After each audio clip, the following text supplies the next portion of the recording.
আর একটা হচ্ছে জগৎপতি। হ্যাঁ ঠিকই বলেছে। তাই কপতের কথা শুনে কপতি বলছে শোনো, দুই পতি সতী নারী দুইপতি, সতী নারী দুইপতি, আর পরমপতি সতী নারীর দুইপতি।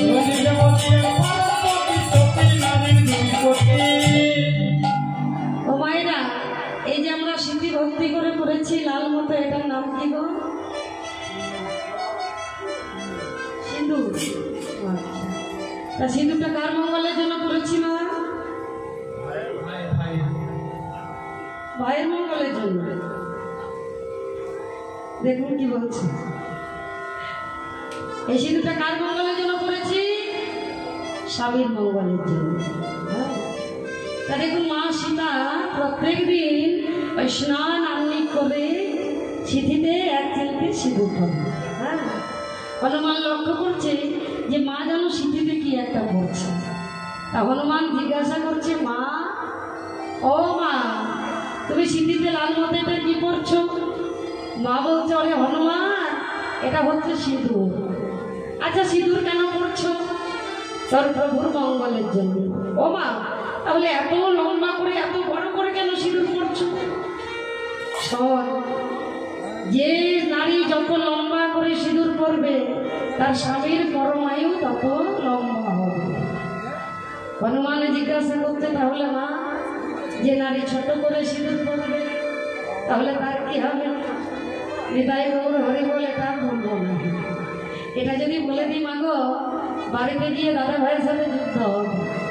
বলবে আমার খাচ্ছ, আমার করছো, আর আমাকে যত তাড়াতাড়ি ওপরে পাঠাতে পারো সেই ব্যবস্থা করছো। আচ্ছা মা, অনেক নারী দেখবেন সাইডে সিঁদুর করে, এটা আমার কথা নয়, এটা ত্রেতা যুগে ওই হনুমান আর মা সীতার কথা হয়েছিল। বলছে ও মা, অনেকেই দেখবে সাইডে সিঁদুর করে, তাহলে তাদের কি হবে? মা সীতা বলল, যে নারী যত সাইডে সিঁদুর করবে তাদের স্বামী স্ত্রীর সম্পর্ক ততই কিন্তু সাইড হয়ে যাবে। ওমা হচ্ছে না? আমাদের এদিকে যদিও এতটা নয়, দেখবেন আপনি ওই শহরের দিকে, কলকাতার দিকে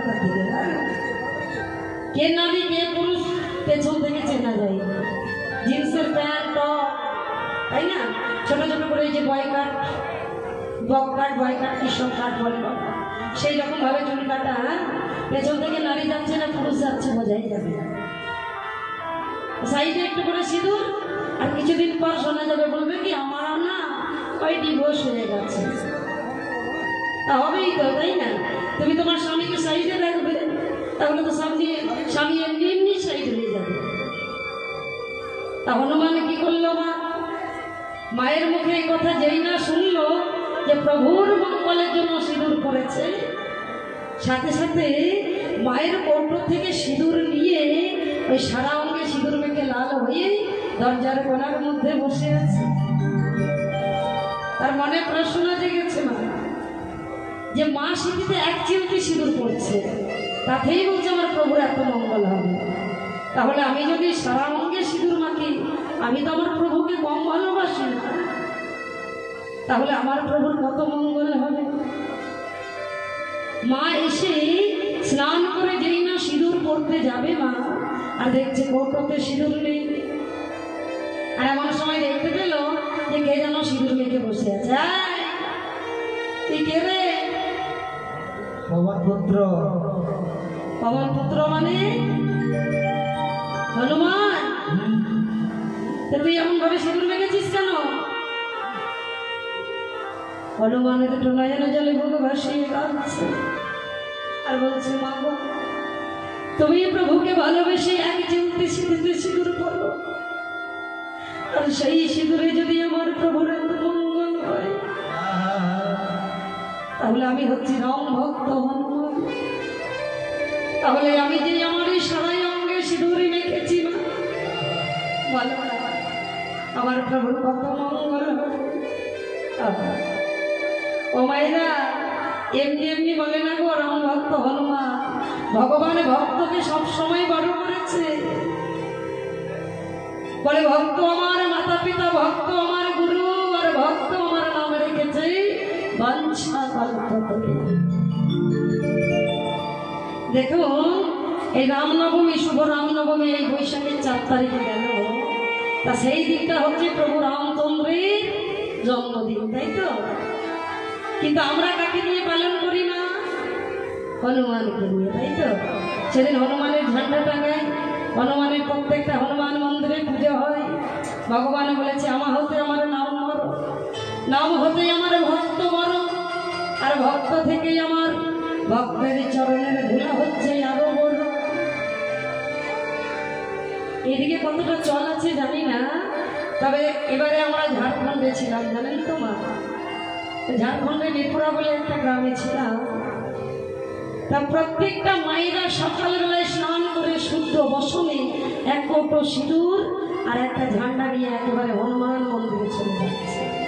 সকলে মিলে কি করছে না, সেই সিঁদুরটা হনুমানের চরণে দিয়ে, ওই ঝান্ডাটা দিয়ে তারা বাড়ি ফিরে আসছে। কেন না বলছি মা, যেদিন কুরুক্ষেত্রের যুদ্ধ হয়েছিল আর ভগবান শ্রীকৃষ্ণ ওই রথের সারথি ছিলেন, অর্জুনের সারথি ছিলেন, তা দেখবেন সেই রথের ওপরে ছিল একটা হনুমানের ঝান্ডা।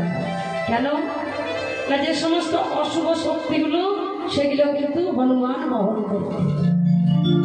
তাই শাস্ত্রে বলছে মা, আমাদের বাড়িটা হচ্ছে, আমাদের এই সংসারটা হচ্ছে কুরুক্ষেত্রের মাঠ, আর বাড়িটা হচ্ছে রথ।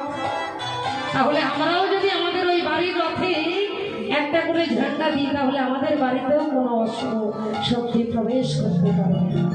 এটা সবাই দেবেন, কিন্তু এটা নিয়ম। একটা করে যদি ঝান্ডা দেন হনুমানজি, তাহলে আমাদের বাড়িতে কোনো অশুভ শক্তি কোনোদিন প্রবেশ করবে না। তাহলে হরেলে হরেলে হরে ঝান্ডা বজরং বলি, জয় গৌর হরে হরে বল।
সখীরা আজ বলছে হে রাধে, আর ঘুমাইয়ে থেকো না, দেখো কত বেলা হয়েছে।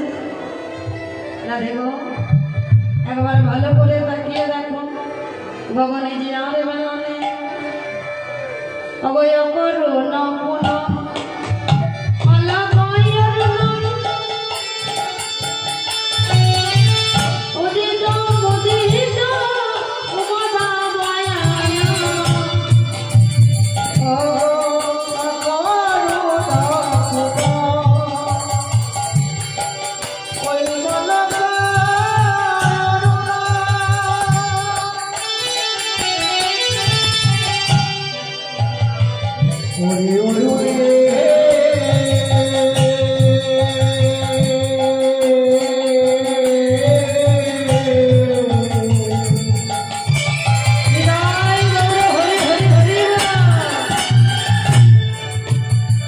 বল বল তোর বাড়ি কি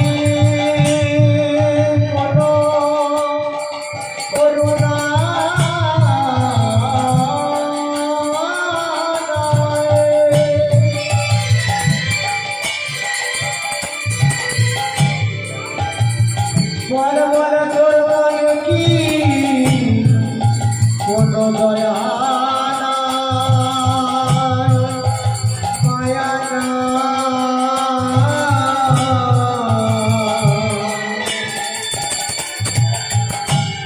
বল বল কেন সময়ে উদয় হরি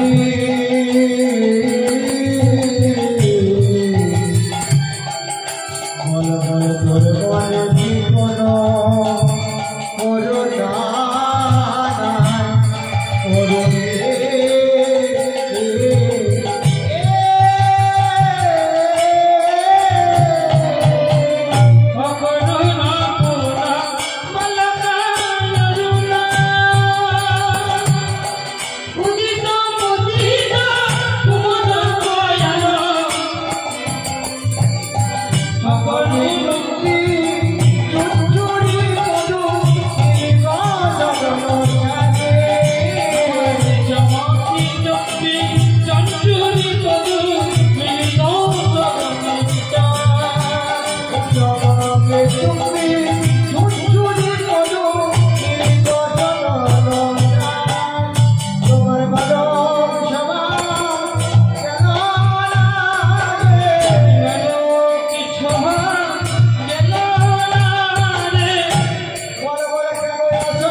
নাই, করুণে তবুও আমি বলে যাচ্ছি। বলছে এই যে দেবদেবীর মন্দিরে প্রণাম করবে, এই যে সাধুগুরু বৈষ্ণবকে প্রণাম করবেন, প্রণামের কিছু নিয়ম আছে। যেমন ধরুন বাবারা ষষ্ঠাঙ্গে প্রণাম করবেন একেবারে শুনে, কিন্তু মায়েরা করবেন না। মায়েরা কোনোদিন ষষ্ঠাঙ্গে প্রণাম করবেন না। ষষ্ঠাঙ্গ মানে 8টা অঙ্গ মাটিতে ঠেকানো, মায়েরা করবেন না। কেন করবেন না? না, সত্যযুগের কথা মা, ওই ধারামা নিজের স্তন কেটে বন্ধক রেখেছিলেন বাবা ভোলানাথের কাছে, আর ভগবান নারায়ণের সেবা দিয়েছিলেন।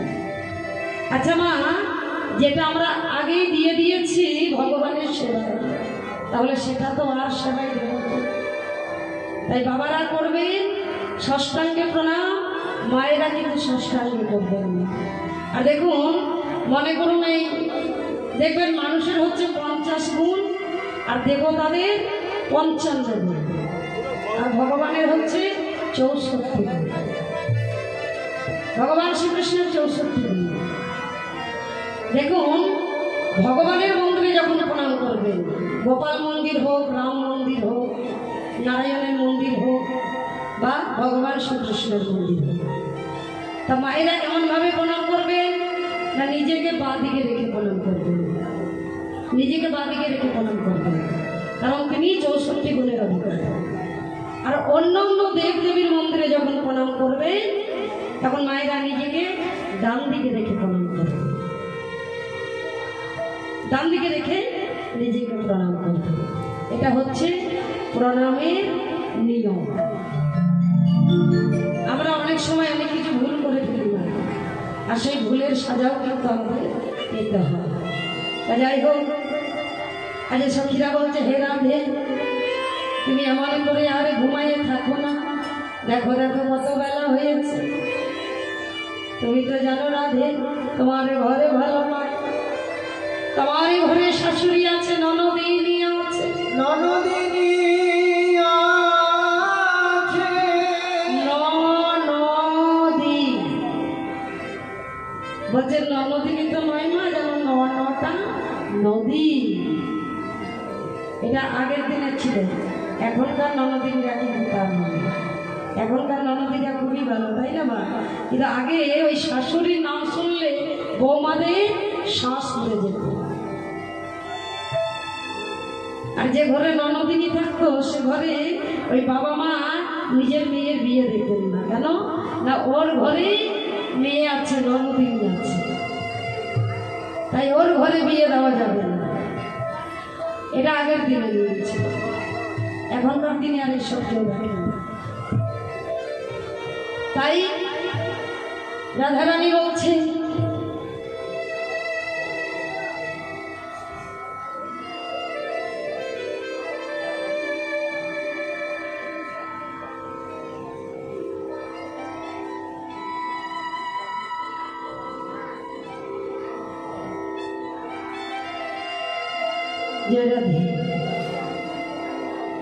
তাই কি করছেন,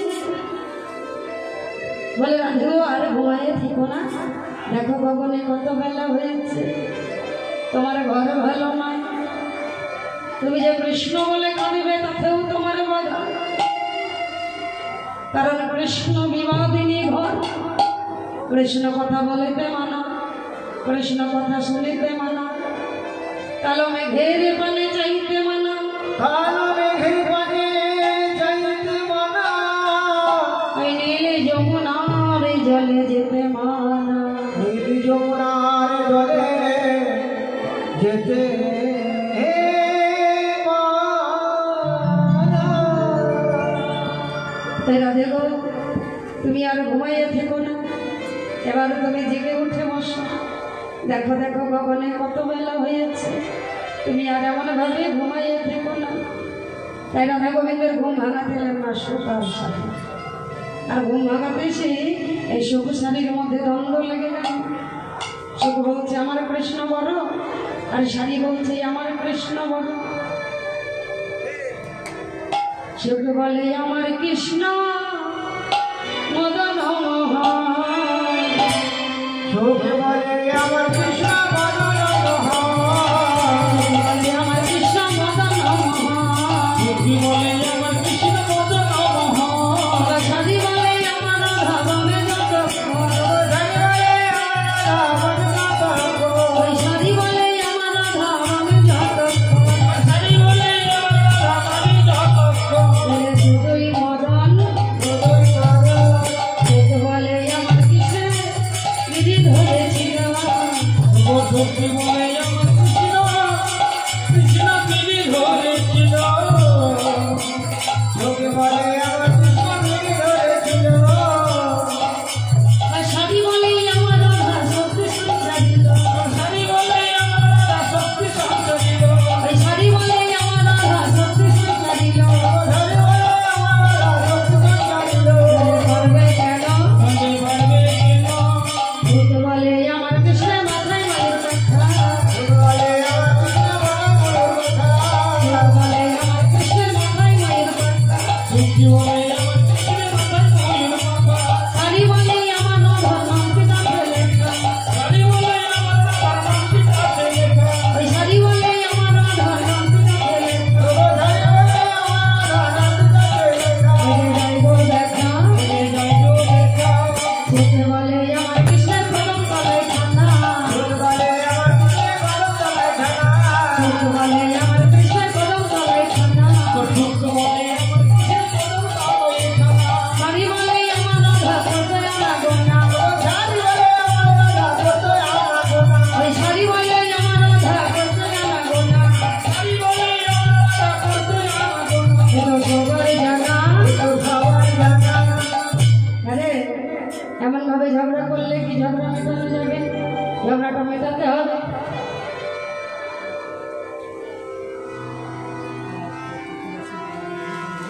তা কি রে, ঝগড়া মেটাতে হবে না? বলে কেমন করে মিটাবি? আহা সত্যি শাড়ির দুই জনে দ্বন্দ্ব মিটে গেল, ঘরে দুইজনে রামা মিটে গেল, শাড়ির দুই জনে দ্বন্দ্ব মিটে গেল। ঘরে দুইজনে রামা মিটে গেল, আরে প্রেমানন্দে ভক্তগণে হরি হরি বল, প্রেমানন্দে ভক্তগণে হরি হরি বল,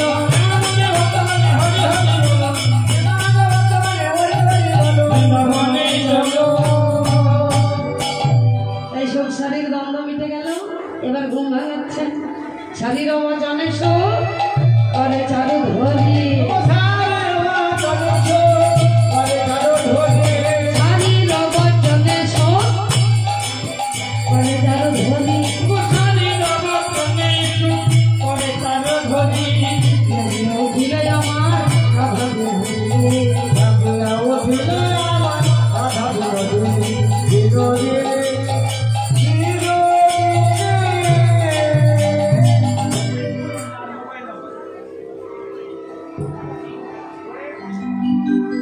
আচ্ছা, একজন মা বস্ত্র দান করে গেছেন যে রাধা গোবিন্দকে যখন ঘুম ভাঙবে তখন একটু প্রার্থনা করবেন।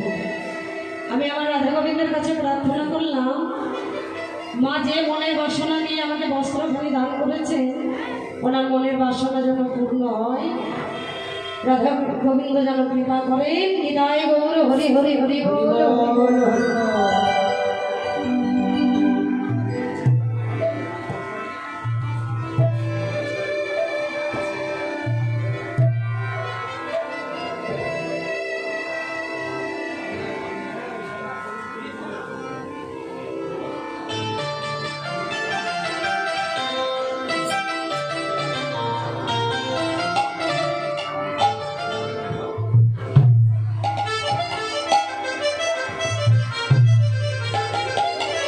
রাধা রানীর আমার ঘুম ভেঙে গেল, আর যাই না ঘুম ভেঙে গেছে। আজ রাধা রানী উঠে নয়নে জলে বুক ভাসিয়ে কাঁদেছে, আরে বলছে,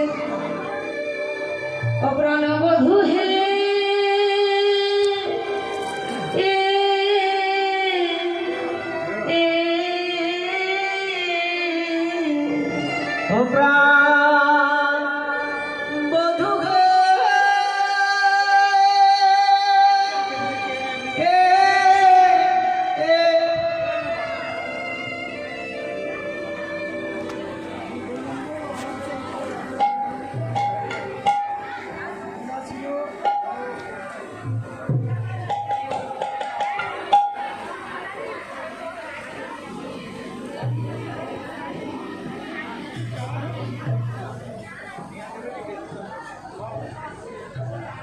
ভগবান শ্রীকৃষ্ণ রাধারানীর কাছে প্রার্থনা করছি, এক মা 200 টাকা দিয়ে গেছেন, ওনার নাম কৃষ্ণ বটকৃষ্ণের যত মঙ্গল হয় ওনার জন্য প্রার্থনা করলাম। নিতাই গৌর হরি বল হরি বল।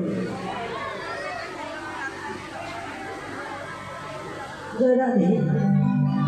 ভাইয়া রাজা রাধারানী বলছে, প্রাণনা তুমি আমার ঘরে ঘুমাইয়ে থেকো না, তুমি তো জানো না বধূ আমার ঘরে ভালো নয়, আমার ঘরে শাশুড়ি আছে, ননদিনী আছে। বলে ভগবান, হে প্রভু, আমি যে একটু কৃষ্ণ বলে কাঁদিব, বলে তাতেও আমার বাধা। বলে কেন জানো না, ওই আমারই ঘরে শাশুড়ি আছে, ননদিনী আছে, তাদের ভয়ে আমি কৃষ্ণ বলে কাঁদতে পারি না। তাই আমার যখন কাঁদবার ইচ্ছা হয় আমি কি